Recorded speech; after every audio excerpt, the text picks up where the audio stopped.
Pakistan house London में वजीर खारजा मखदूम शाह महमूद कुरैशी का प्रेस कॉन्फ्रेंस से खिताब।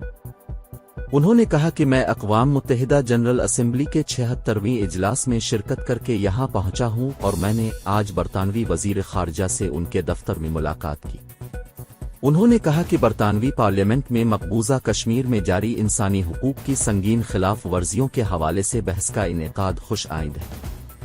अगले साल हमारे बरतानिया के साथ सिफारती ताल्लुकात को 75 साल मुकम्मल होने को है।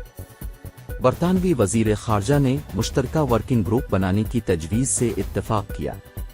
मैंने बरतानवी वजीर खारजा को दौरा पाकिस्तान की दावत दी और उन्होंने कबूल की। मेरी बरतानवी वजीर खारजा के साथ कश्मीर, अफगानिस्तान और दो तरफा ताल्लुकात पर तफसीली बात हुई।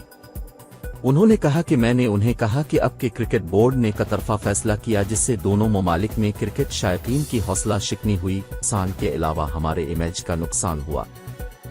PIA पर बात करते हुए उन्होंने कहा कि हमारी कोशिश है कि यूरोप और बरतानिया की तरफ PIA की परवाजें बहाल हों। उन्होंने मजीद कहा कि हम वजीर आज़म इमरान खान की खुसूसी हिदायत पर बैरून मुल्क मुकीम पाकिस्तानियों को हर मुमकिन सहूलत फराहम करने के लिए कोशां हैं। हम अफगानिस्तान के करीबी हमसायों के साथ मशावरत में कैसे कर सकते हैं, और फिर मैंने उनको दावत भी दी कि वो पाकिस्तान तशरीफ लाएं और जो उसका 5th रिव्यू है उसमें पार्टिसिपेट करने उन्होंने दावत कबूल की। At an appropriate time she plans to visit Pakistan. तो बायलैटरल रिलेशंस पे बात हुई, अफगानिस्तान पे बात हुई, कश्मीर पे बात हुई और फिर इकोनॉमिक रिलेशंस। इकोनॉमिक रिलेशंस में भी मैं समझता हूँ कि एक बेहतरी के इम्कानात दिखाई दे रहे हैं।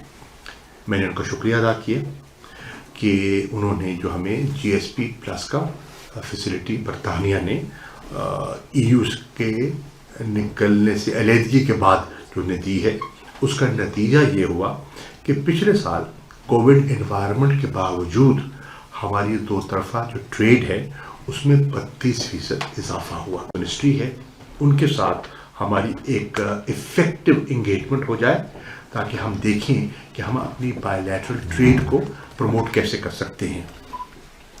जहां मैंने कहा कि हमें GSP प्लस का हमें खुशी है कि आपने फैसिलिटी दी है, मैंने उनको तजवीज़ पेश की कि वक्त आ गया है कि हम एक FTA के लिए अपनी गुफ्तगू का आगाज़ करें।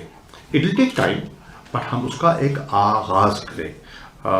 तो उन्होंने कहा कि इसके लिए एक जॉइंट कमीशन भी मुरत्तब किया जा सकता है कि हमने किस तरह फ्यूचरिस्टिक अप्रोच को सामने रखते हुए हमने अपनी ट्रेड को और इन्वेस्टमेंट्स को प्रमोट करना है।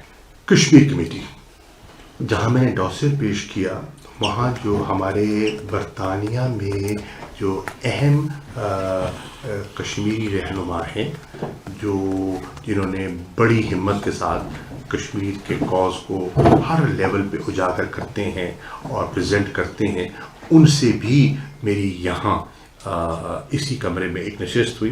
अच्छा तबादला ख्याल हुआ और I am grateful to them as well for taking out time to meet me. हम कोशिशें हमारी जारी हैं। मैंने उनको एक दलील पेश की और मैंने कहा उस दलील में वज़न है, और वो दलील ये है कि जब आपको वहाँ से इनखला की ज़रूरत थी तो PIA के पायलट और PIA के जहाज़ आपको महफूज दिखाई दे रहे थे और आपने हमारे जहाज़ भी इस्तेमाल किए और हमारे उन्हीं पायलट्स ने उन जहाज़ों को उड़ाया और आपको फॉरेन नेशनल्स को, जिसमें बरतानिया के लोग भी थे और दीगर ममालिक के लोग भी थे, इंटरनेशनल ऑर्गेनाइजेशंस के लोग थे, INGOs के लोग थे, मीडिया के लोग थे, सब थे, उनको सेफ और सिक्योर जगहों पर मुंतकिल किया। So if our planes and pilots were good enough for that, then I think they are secure and good enough to fly into different European destinations. बरतानिया एक इम्पोर्टेंट कंट्री है और रेमिटेंसेस, अगर आप रेमिटेंसेस को भी देखें तो सिर्फ पिछले 5 साल में बरतानिया से तकरीबन $4 अरब की रेमिटेंसेस पाकिस्तान भेजी गई हैं।